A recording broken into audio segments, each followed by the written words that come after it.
The United States would have to go out and invent an Israel. We must stand with Israel.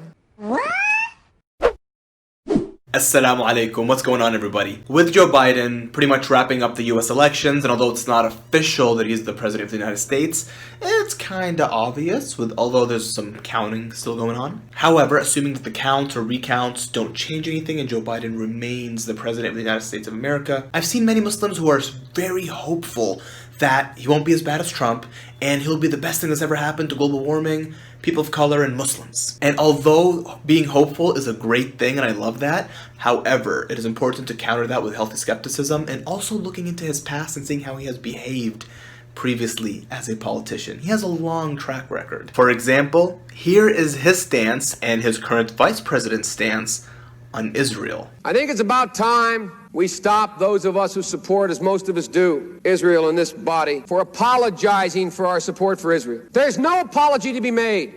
None. It is the best $3 billion investment we make. The United States would have to go out and invent an Israel. America's support for Israel's security must be rock solid. We must stand with Israel. My father pointed out to me I did not need to be a Jew to be a Zionist. For I am. Israel is essential to the security of Jews worldwide. And as it pertains to everything else, from global warming to people of color to Muslims, here is his stance as well. Of course, Joe Biden appears more presentable than Trump. He spews less hate during his rallies than Trump. And he may not even divide the country as much as Trump did. And when Joe Biden won the election, this happened on the news. Well, it's easier to be a parent this morning. It's easier to be a dad. It's easier to tell your kids character matters. It matters. Tell them the truth matters. Being a good person matters.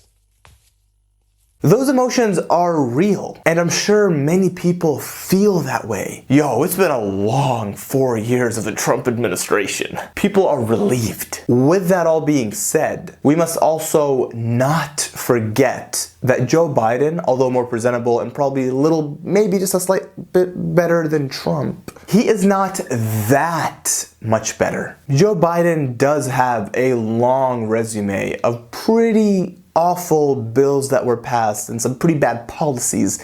Here's a quick summary, just in case you were unaware. Let me just catch you up. Here's a quick summary of Joe Biden's mishaps as a politician and as the vice president under Barack Obama. Need to vote for Joe Biden to kick Trump out. You don't agree? Well, Joe Biden has a worse record than Donald Trump. Joe Biden was for the Iraq War. Joe Biden did Libya. Joe Biden did a genocide in Yemen. Joe Biden prosecuted whistleblowers. Joe Biden kicked 5.1 million families out of their house in a similar economic decline when he had the chance. Joe Biden opened the Arctic to drilling twice whenever Shaw asked. Joe Biden took us from 2 wars to 7. Joe Biden made the banks bigger. Joe Biden built cages that they're putting immigrant children in. Joe Biden gassed them at the border. Joe Biden bombed Muslim countries for 8 years straight, which is why there's a Muslim refugee crisis at the airports. And the only time the American people cared is when Donald Trump banned Muslims at the airport. They never bothered to ask themselves, why are there Muslim refugees at the airports? Because Barack Obama and Joe Biden just bombed them for 8 straight years. The Democrats have decided to nominate Joe Biden, who is the author of the 1994 crime bill, which exploded the prison population filled with mostly black and brown people in the United States.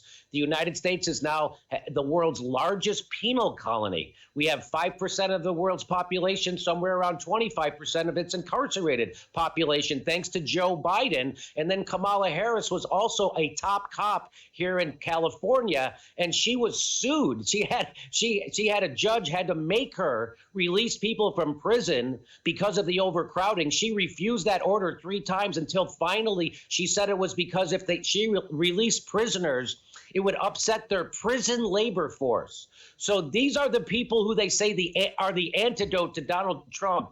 And as Muslims, even though he did say some nice things about Islam, he quoted a hadith by Prophet Muhammad, peace be upon him. Hadith from the Prophet Muhammad instructs, whomever among you sees a wrong, let him change it with his hand. If he is not able, then with his tongue. If he is not able, then with his heart. Or here when he said some nice words to a young Muslim girl. Be proud. Be really proud. I really mean it. I promise you, as president, Islam is going to be treated like it should be, like every other major confessional faith. I mean, that's sweet, super sweet. But although he may not publicly demonize immigrants or black people or Muslims, the bills that he passes may still continue to worsen global warming, imprison people of color, and bomb the living hell out of Muslim countries in the Middle East. In conclusion, I'm not here to try to ruin anyone's parade or hope for the best or get ready for the worst. I'm here to let people know, especially Muslims, that yes, I hope that Joe Biden does follow up on promises that he made, but do not have unrealistic expectations and get ready to hold him and his team accountable. Thank you very much for watching. Please remember to like and share this video. Support me by subscribing to my channel. And until next time, I'm that Muslim guy. Assalamu alaikum. Peace be with you.